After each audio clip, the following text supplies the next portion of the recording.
Hey guys, welcome back to the Cricket Exchange. As you can see from our beaming faces, no surprises. India has defeated England in the third ODI last night, and they've won the ODI series, and they also won the T20 series before that, and the Test series before that, right? So, a phenomenal home leg for India. And guess what? Even before that, we won the Australia tour right down under that fabulous historic series. So, a lot to talk about. And as you know, at the Cricket Exchange, we have a lot to talk about. So, we've decided to condense this into a format where we're going to talk about five things which we feel are impactful and five topics that we should talk about. Right? We're going to call it the Paj. Some of you may know the Coca-Cola ad 2003, Amir Khan, right? That one? Yeah, that's the one. So let's jump straight into it. The first point that I want to bring up, and for my friend Abhishek to talk about, is our batting template. Do you think it's finally time for us to move away from the slow and steady ODI batting template and adopt the England template? Abhishek. Hi, so I would like to take this in the context of not only in ODIs but also T20 internationals, because this was a criticism leveled at both T20 internationals and ODIs. Okay, so for this to happen, the first thing I think you need to know is you need to judge the pitch. I think an opening batsman is good enough to know that whether a pitch is a 230 wicket or a 250 wicket or a 350 plus wicket. So you get to know that. So sooner you get to know that, sooner you realize it, you have to play according to the situation and pass on the information to your teammates who are waiting at the hut. Okay, so that's what I feel. And so if you're faced with the pitches that were there in the World Cup in 2019, then you will be 5 for 3 and 20 for 4 every time if you try to play the other aggressive template. So you have to play the situation, you have to know the conditions, give the first 5 overs to the bowlers, because as I said, so I think the most important thing here, you need to know that the opening batsman, the openers have to realize that what is a good score. I know it's difficult. It's not, you can't just really think about when, especially when you're batting first. If you're chasing, you know what you have to do. The job becomes a lot more easier. But if for the first few overs you realize that, okay, there are no demons in the pitch and I can go through with my shots, it's a true wicket. That's the time when you need to shift to the template of ODI number 3. So I think that's been universally agreed upon, because there is no point, if you're playing against a team like England, you need all those runs, because yesterday, I mean in the third one day, third ODI, you saw that 329. We needed every bit of the 329, even after England was 200 for 7. Okay, we needed every bit of those 329.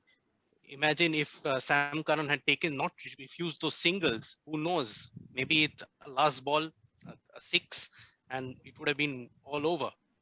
So you need. So there's no point in hanging. No point at times hanging around. If you're playing a team against England, you have to go for your runs. If the risk is there to get bowled out for 280, if it's a risk, I think, which is worth taking, because because you stand to gain more if it pays off, and you have got the resources to go for that 330, 340 type totals. You've got Rishabh Pant, you've got India has got some great all-rounders now, thankfully. Okay, Hardik Pandya, and they're all big hitters. So we bat deep. So trust your multi-skilled players who are coming down the order. Okay, in case something goes wrong, they can bail you out. But of course, again, it's a matter of conditions. If you realize from the beginning that the conditions are not that conducive and you're convinced about it, then it's probably better to play safe. That's what I can say. So over to you, Madhu. So I partly agree with the things that you said. See, you spoke about the World Cup conditions where we could be 5 for 3 or 20 for 4 kind of a Yeah, thing. yeah. But remember, England never faced that. Though they had a home advantage, they started firing from the first guy, and until 6 or 7 they bat deep and aggressively. So I think the way forward, I agree with Salim that we have to move away from this template and have more aggressive firepower at the beginning, and perhaps that means that maybe Shikhar, Kohli, and Rohit may not be a good combo at the top. We need to have younger players. You have a lot of strong batsmen, upcoming batsmen, Kishan, Sky, Pant, Hardik, so many of them, and we need to elevate them. So that's where I stand. We need to really change our way of playing ODIs. Yeah, so the way I see it is that I don't think our current openers, which is Shikhar Dhawan and also Rohit Sharma, followed by Virat Kohli, are really trying to play slow, or they are trying to play conservative cricket. It is just that they are not able to play anymore aggressively and still be effective all the time. Now, it is all well and good to say that this is a template that that they should follow. Be aggressive from ball one, because when it pays handsomely. That's what England did. They did that for 3 matches. They lost 2. We won. Right. There are obviously many more factors. Right. The last is the last ODI should not have gone to the wire. We should have held our catches, and then those singles that Sam Curran refused would not have come into the picture. Right. So everything needs to be seen in its context. Of course, cricket is conditions ka khel. It is the openers who need to assess the conditions. So therefore, they have a difficult job. But similarly, the middle order and lower middle order, they have a thankless job. If the openers play too slowly, they have to escalate the run rate. If the openers get out cheaply, they have to make sure that they don't get out and then still escalate, right? Which is probably why we are saying is that the guys who are performing very well there can move up. They are more likely to perform better the higher up they bat, right? When Shreyas Iyer was injured in the first ODI, I was fully expecting Suryakant Yadav to come in. Rishabh Pant came in, right? I have no problems with that. He's also a fantastic player and in great form, right? As we've all seen now. Um, but I think there has to be a time when we have to get him in. Now, if you have to get him in, who needs to make way for it, right? You only have 4 other batsmen remaining who can make way for him, right? There is Shikhar, there is Rohit, there is Kohli, and then there is KL Rahul. They're all fantastic players. But then, who out of these would you rather have in your ODI top? Not necessarily always for the tough match, because the next ODI World Cup 2023 is also going to be at home, and we are more likely to have, more bat versus bat kind of contests. So there are several positives for us to take out of it. Again, this is a problem of plenty. We are trying to solve a problem before it occurs, because we have really won everything, pretty much everything so far, right? So we are in a happy state. And therefore, before the problem becomes a problem, we are trying to solve it, right? So I think we should probably move on, in that sense, that and we should hope and expect the team management to make the right decisions. Excellent. So that kind of sums up the first point around our template, our approach. I think it has to be situational, but at the same time, you got to take an aggressive start to the extent possible. So that gets me to point number 2, which is about team composition. Can we afford to have 3 veterans? When I say veterans, quote unquote, I'm talking about Shikhar, Rohit, and Virat. 2023. I know it's at home, but can we afford to have 3 of them hogging up all that space at the top and potentially slowing us down? What about youngsters? We spoke a lot about Sky, Ishan, Pant, Hardik, and all of that. What would typically, Abhishek, back to you again. What would a typical 2023 lineup look like, right? According to you, just rattle it out, please. So let's not move too far ahead into 2023. Let's focus on the T20 World Cup right now. For T20 team combination, I think Rohan and I had briefly touched upon in our previous show, if you remember. I think we are. You need to look at the team as a holistic point of view. Okay, so above all, what I want is 6 bowling options. That is something which is going to be very important. You start off with that 6 bowling options, and then you start working towards what have you got on top. Okay, because I'll tell you why the 6 bowling options is so important. One is, of course, one bowler can have a bad day. Second is, Dew is going to play a huge part in the T20 World Cup in India. And in October, it's going to be more so, because I think Mumbai, Ahmedabad is going to be one of the two of the most prominent places where the matches are going to be held. And Dew is going to play a prominent part in both the places. And if Dew is there, you need you need spinners if you bowl first. You need two spinners when you bowl first. And if you bowl second, you might need that extra fast bowler.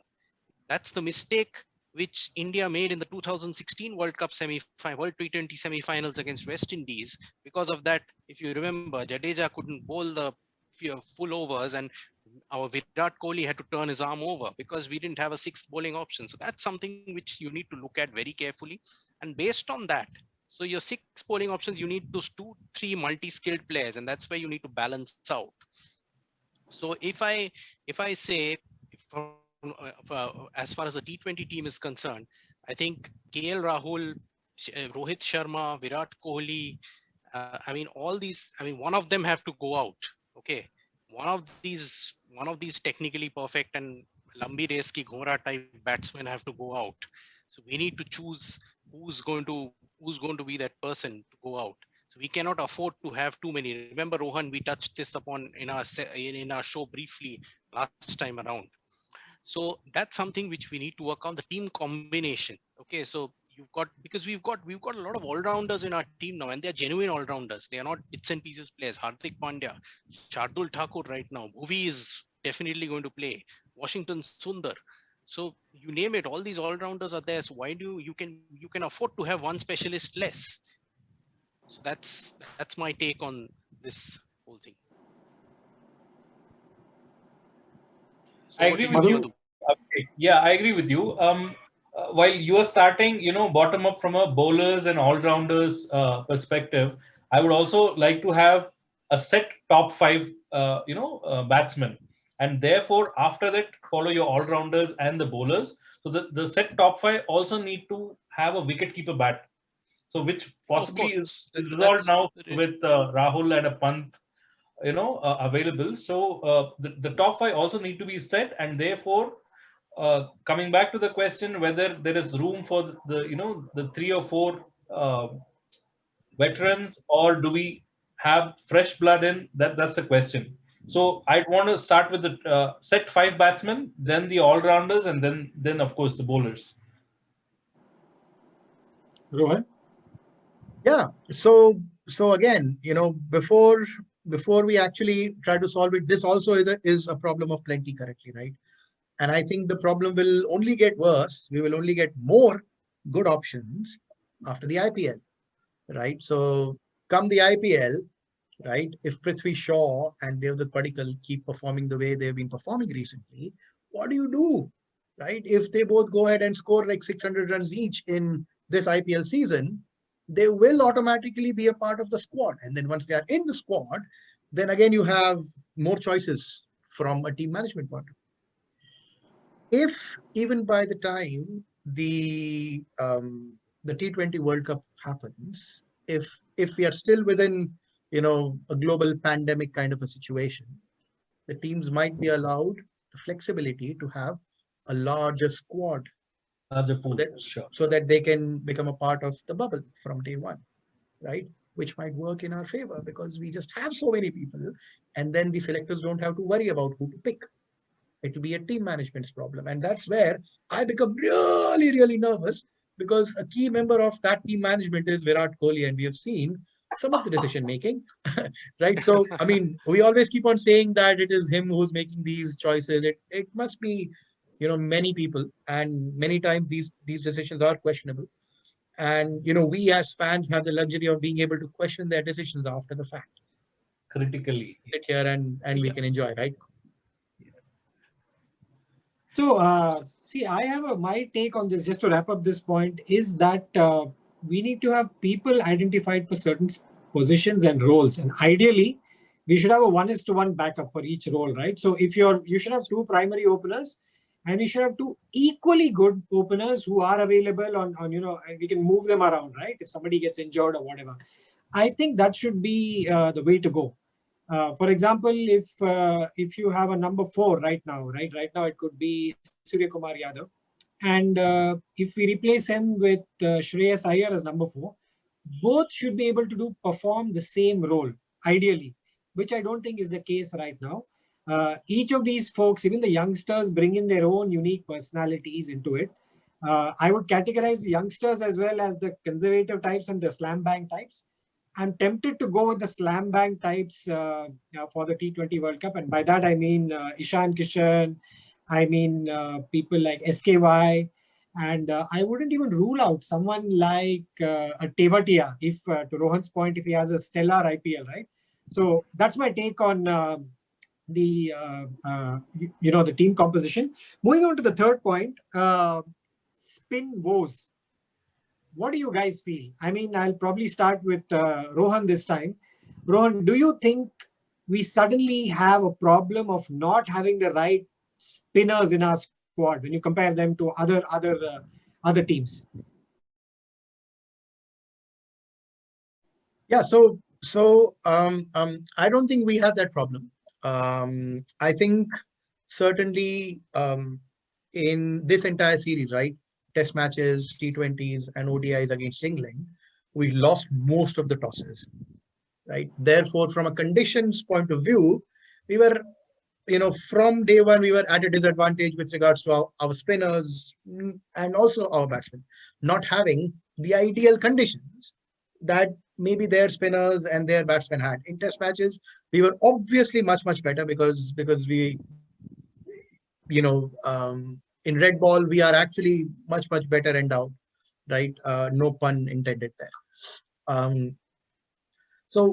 With regards to the white ball setup, I think we also need to think about, when you say spin troubles, it is also about the lack of ability of our batsmen to be able to play spin better, which is also making their spinners look better. And one of the key points is that India has awesome spinners and so many spinners, but how many of the people in the squad are going out and playing competitive cricket against those awesome spinners? They are only ever playing against good and even excellent spinners in the nets.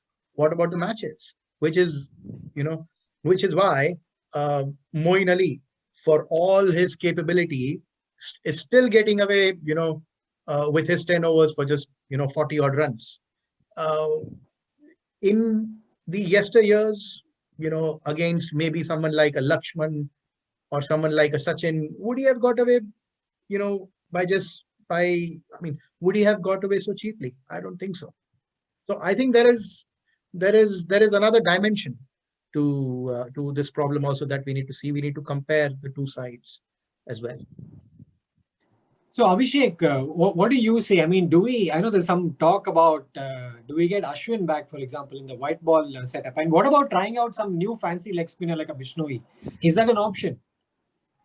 Yeah, of course, because see, as Rohan said, I mean, I think we shouldn't be too harsh on the spinners for judging by this series, because if you remember, we lost all the tosses and the dew factor was huge, especially in Pune during the one day. So Kuldeep Yadav, I think, is the biggest question here. So many people were asking, is it the end of Kuldeep Yadav for the time being?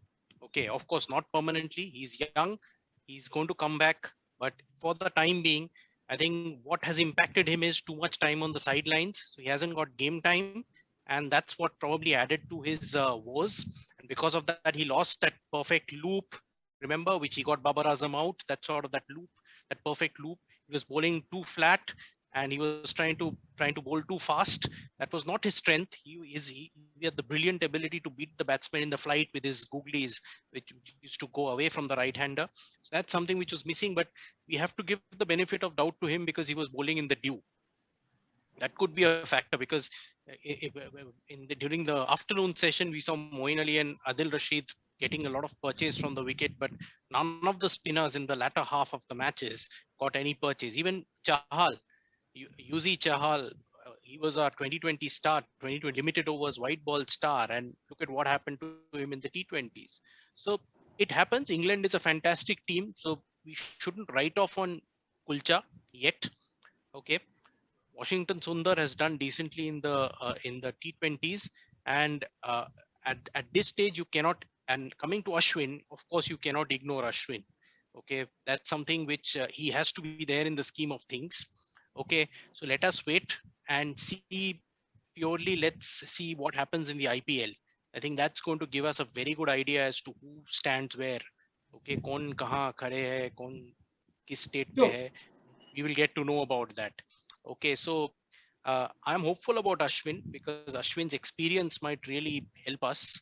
Okay, don't forget Jadeja is also expected to come back. He's also going to be there in the thick of things. So how many you're going to field only 2 spinners in your 11. So, and all spinners are all rounders. All our spinners know how to bat. It's a blessing for us. Akshar, Jadeja, Ashwin, except Kuldeep, everybody knows how to bat. Jahal. So this is going to be an interesting selection. How many so they're going to be three spinners in the squad. So I think everybody stands an equal chance. So my question for Madhu, therefore, is before we wrap up this point is, Madhu, for spinners, if you take a step back, would you rather play an out-and-out spinner who maybe is a total muck with the bat but who guaranteed to give you wickets, or do you just play someone who gets in because he can bowl a few off breaks and bat a bit? What is your take? Not at all. I mean, spin is a very fantastic skill, being a spinner myself. So we have to have a spinner who is there for the wickets, not as a bits and pieces player. And in that sense, I agree with what Rohan and Abhishek said about having a problem of plenty, and we frequently trying too many people too often, not giving them time to settle in either any of the formats, be it ODI, T20s. So they're not getting enough time, and therefore we don't know how it's affecting their rhythm. So having too many spinners again, like Abhishek just mentioned, all the names, they're not getting enough game time, and that is a cause of concern. It's not about the skills alone. It's about the game time. So I think that's a tricky bit. I don't see a solution to it yet, but perhaps things will have we'll have clarity in terms of performers at the end of IPL. Yeah, So I hope in would, the IPL all these spinners. I hope in the IPL these game time issue is resolved. I mean, all these spinners are starters, sure shot starters for their respective clubs. Okay, so I'm hoping everybody gets 14 games. Hopefully, yeah. Hopefully, yes. Yeah, go on, Salim. So, sorry to interrupt. My take on using the IPL as a basis to select someone for the national squad is as follows. You take someone from the IPL into the national team if that person gets to play the same role in the national team that he got to play in the IPL. I'll give you an example. Our good old friend Washington Sundar, 2017, he played for the rising Pune Super Giants. I think he bowled all his matches in the power play. So that was a clear role he had there. He excelled. After that, I think he went, there was a series somewhere outside. He did well there as well. But when he got back and played under Kohli, total confusion. I think Kohli didn't bowl him in the power play a lot. So he kind of faded away. Thankfully, Kohli gave him that role in the recent IPL 2020, the one in the Middle East, and he did well. So point being that if you pick someone from the IPL because he did well, see if you can give him the same role in the national squad as well, because then it's a like to like, right? Or else you end up getting confused. So back to the last point, or rather the fourth point, which is about problem of plenty in terms of fast bowling options, guys. What do you say? I mean, whom do you pick? Whom do you not pick? I mean, at the prima facie, I would feel it would be your Bumrah, Bhuvi, Shami stroke Shardul, and Hardik. These would be my going in 4 pacers. Abhishek, what do you say? Sorry, I just got a bit disconnected. Can you please repeat your question? Yeah, in terms of the pace bowling options, again, going with the same theme, we seem to have a problem of plenty. So if everyone is available, do we just go with Jassi, Bhuvi, Shami, stroke Shardul, and of course Hardik? Would these be your 4 fast bowling options for T20? Yes. For T20, obviously, Jasprit Bumrah and Bhuvaneshwar Kumar, Bhuvi, these are 2 definite. And for the 3rd and 4th, we might have to go for, of course, Hardik Pandya is one option. And the 4th option could be based on team combination. whether you need a multi-skilled cricketer or an out-and-out bowler. So that's the choice is going to be between Shardul Thakur and Mohammad Shami. Okay, so that's something which I look at, because you need, and don't forget Nattu in the T20 setup. That guy is going to be rocking. I mean, his Yorkers. How can you ignore? We cannot ignore him. Dude, I tell you, I mean, it's genuinely a problem of plenty. I mean, you think of it, there's so many options available, right? Don't you? Even Rohan, your favorite Saini. Saini is such a decent T20 fast bowling option also, isn't it? Yeah, he's fantastic. So in the IPL 2020, he was the main fast bowler, right? He was actually, in my books, he was even better than Bumrah. He was so good that entire IPL. Now, as soon as he went to Australia after that, he got injured as well. And now he's not in the squad. I don't know if he's still injured or he's not injured now, but he was just not picked for maybe any other reasons. And then suddenly we've now got Prasidh Krishna, who also did pretty well, right? So we have so many options. We just have plenty of options. Again, in terms of skill, who do you go for?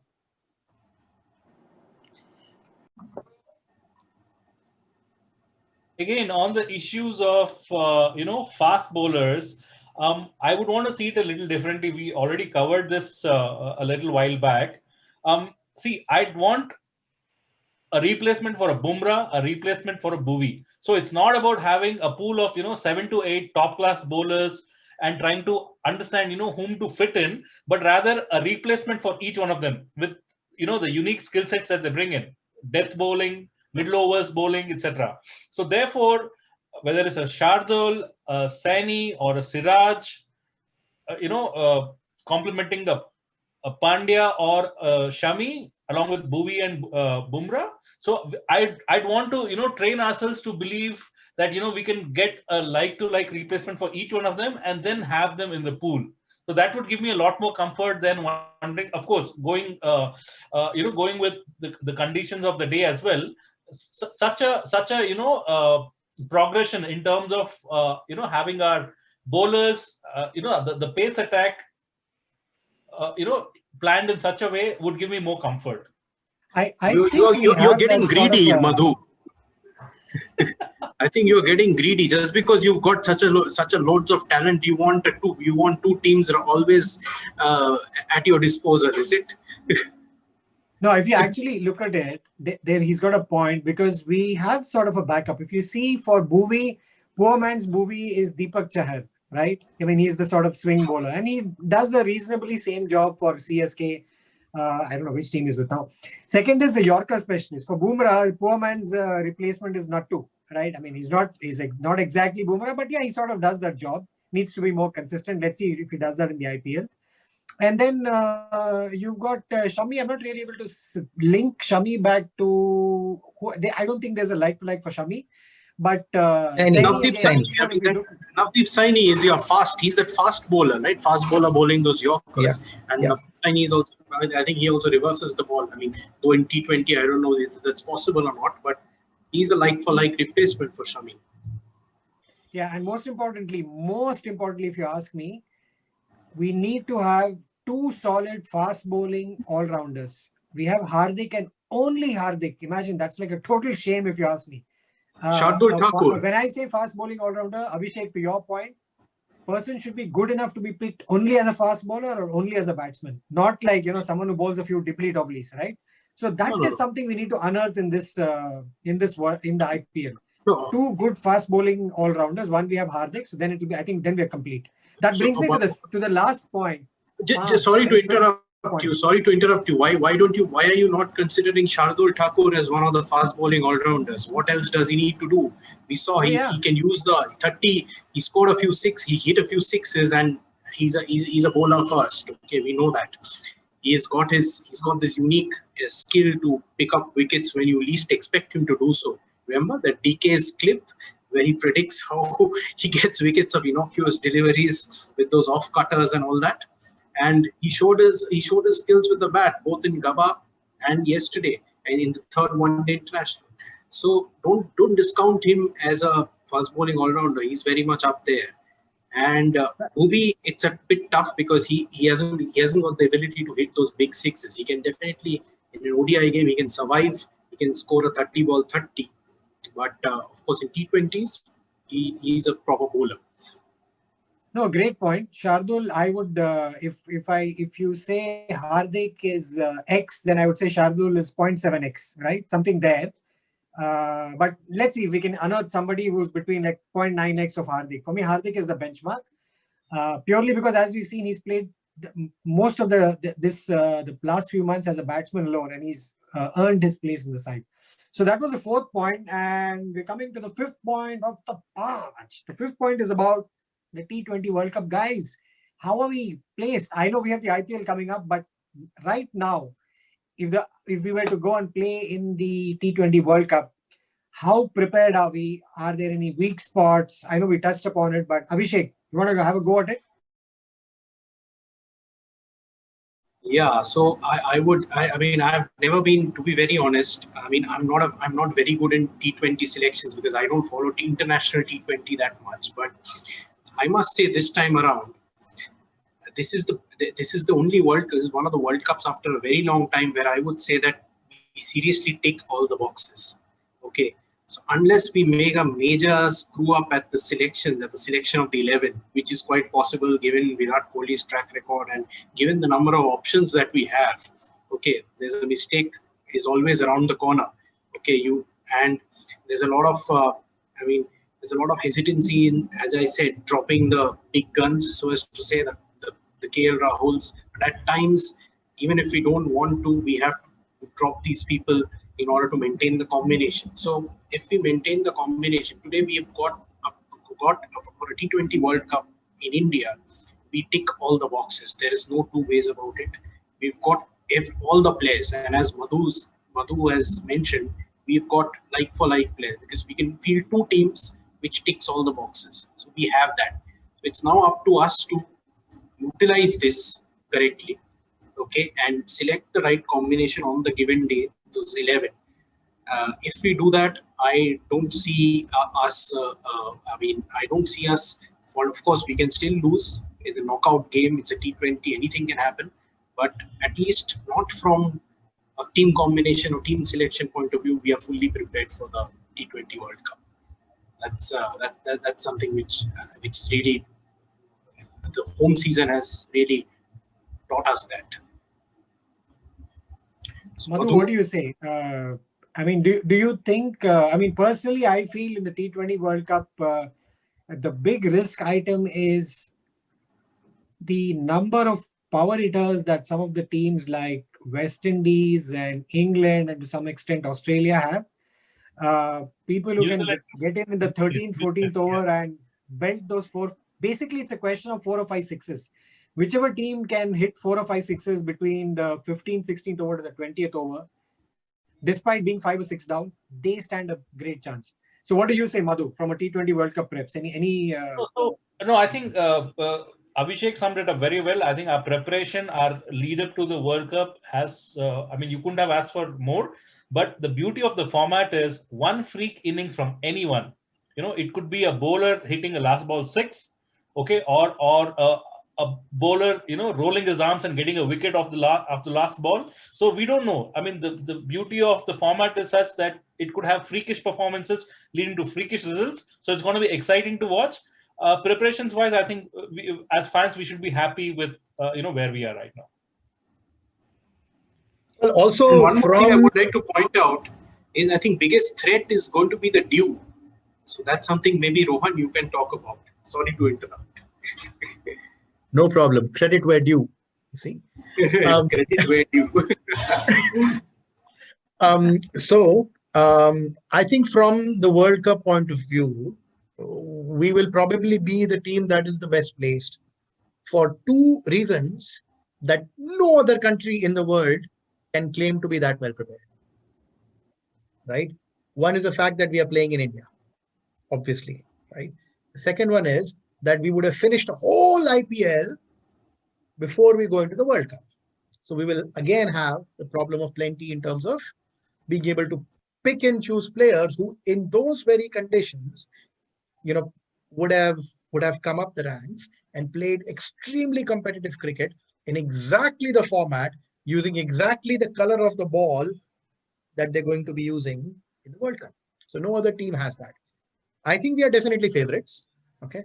But T20 is such a format that, in 2007, if somebody would have asked me about the T20 World Cup, in addition to me being much younger and much wiser then, I would have said that T20, a format itself is so short that it doesn't allow so many, tides and ebbs during the match. It is all, hit and go. It is all Mickey Mouse cricket, as some people like to call it. But it is clearly not, right? Over the last so many years, T20 has emerged, from where it was to where it can be. And now they are also talking about the 100, and we haven't even started the 100 yet. But within T20 itself, it is not such short format anymore, right?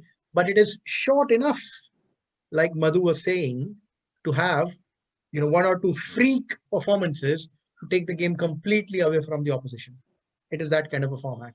And therefore, you cannot rule out the West Indies, who have done it twice in the past already, right? You cannot rule out Australia, England. England are the current, World Cup champions for 50 overs. Obviously, we are the favorites. And then Pakistan players would also have played in conditions very similar to those that they will get in India, right? Dew becoming a factor. So it is, all in all, this T20 World Cup is going to be a cracking tournament. I can fully imagine it being like that. So on that cracking note, I think it's time for us to wrap up. But before we wrap up, any final words, anything which it's been a fabulous last 4 months for us. I mean, there's just so much to talk about. So anything that stood out for you, Abhishek, from the last 4 months, any final words before we wrap up? Yeah, it's been last 4 months have been, really with the pandemic and most of us being stuck at home. And of course, we're going out now, but I think most of us in general have been stuck at home. So cricket has been really a savior for all of us. We know that it's an antidepressant, depressant and a savior. So out of this entire 4 months, I think whenever something has gone wrong and you have nothing, you're really feeling really bad. All I needed to do was just to go and see the highlights of Gaba Test day 5. I think that takes the cake. That's the highlight of the season. Okay, those 10 minutes highlights, which is there on YouTube, that's probably the most watched video from my side. I think many of you must have also gone ahead and seen it. But seriously, starting from Ashwin, Vihari, the partnership at Sydney, then the last day of Gaba, it was just, what else could we ask for? It was really fantastic. Yeah, there are two things that I am really, really looking forward to, right? One of them is the World Test Championship finals, which are now not happening at Lords, they're happening in Southampton. The second thing is my cricket season resuming.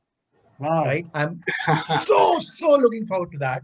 And I think I should be able to give you a couple of pictures, Abhishek, to put right after this, right here, for us to be able to see my fixture list. They are out, by the way. Ooh. I'm really excited. Madhu, any final words? No, absolutely. So we are focusing so much on IPL and the T20 World Cup. Going forward, we forgot about all the emotions that we had about the Test series wins in Australia and now back home, and versus England and the World Test Championship. So we've kind of forgotten about it. I mean, that's also equally important as much as the IPL now and the upcoming World Cup. So lot for us cricket fans, and like Abhishek said, the last 4 months has been a revelation for us fans, given the background of the pandemic and all the stress that we are all personally going through, and for cricket to be a silver lining in our lives. So exciting days in the last 4 months and exciting days ahead. Awesome. And anyway, that's a wrap. And good luck to Rohan for his DCC fixtures.